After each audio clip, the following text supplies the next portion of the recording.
I want to jump topics to bullying. I'm sure that's always existed with children in school, but it seems if you turn on the news these days that has gotten much, much worse for a variety of reasons, political or otherwise. I'm honestly glad I don't have children in grade school or school in general.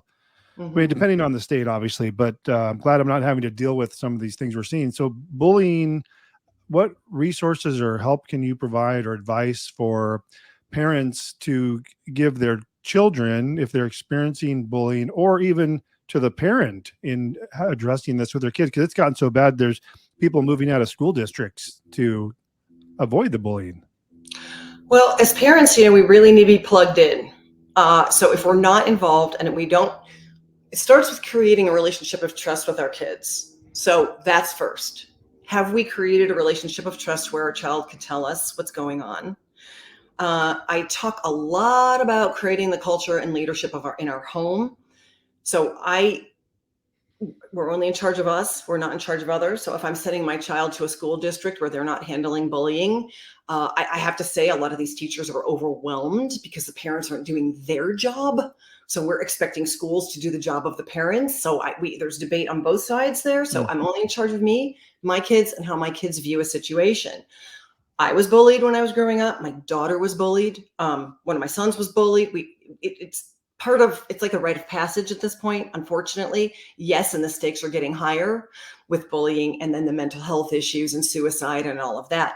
What I can say is that having dealt with it myself, having dealt with it with my daughter, hurt people hurt people. So the number one thing is the first time one of my children was bullied, they were probably in second grade, third grade. Happens And so soon, doesn't it?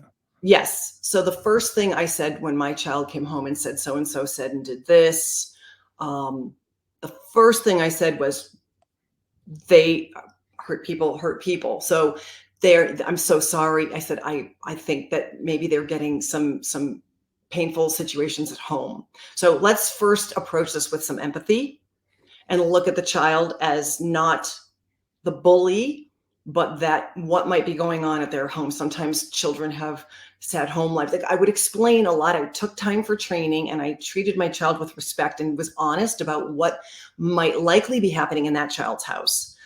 At the young ages, it sort of had my child back off and sort of either avoid the child or view the child with some empathy.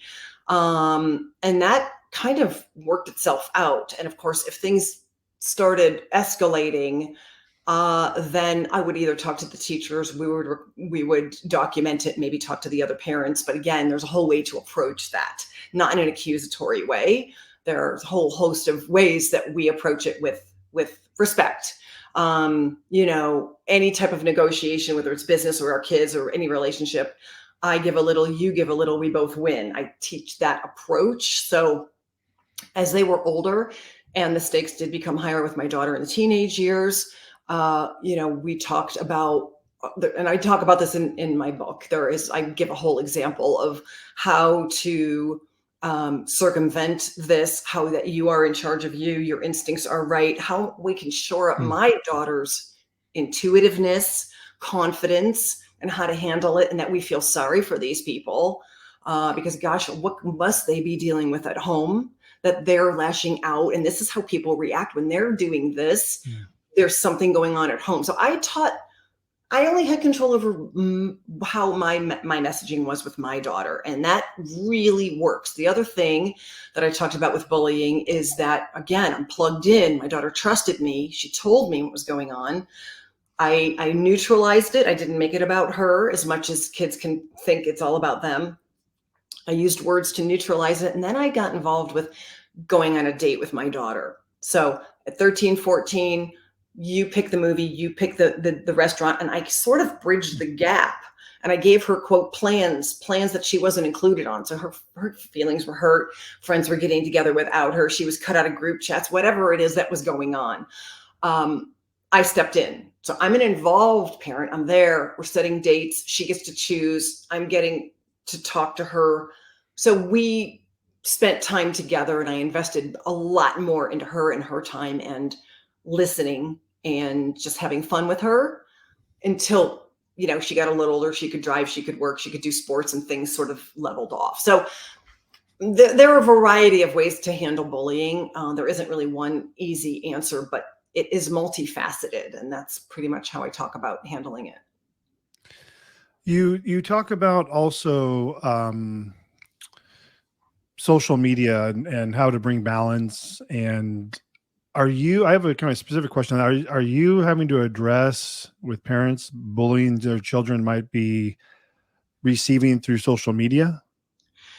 Yes. So at that point, again, what we're going to do is, depending on the age, we're going to restrict the amount. So first of all, you have certain blocks on all your media, whether it's the computer or whatever. And then, depending on the age that the child is, their phones are charging. They don't have access to their phone from 10 on. They're charging it in our bedroom. So they don't have access. What the real amount of time where they're just ruminating over what they're seeing is during those late hours. They're just addicted on their phone. I mean, just don't give them access. Again, I'm the leader. I'm making the decisions. I think parents sometimes don't want to disappoint their kids. I mean, our kids are desperate for our leadership. They're desperate for our rules, even though it doesn't seem like that.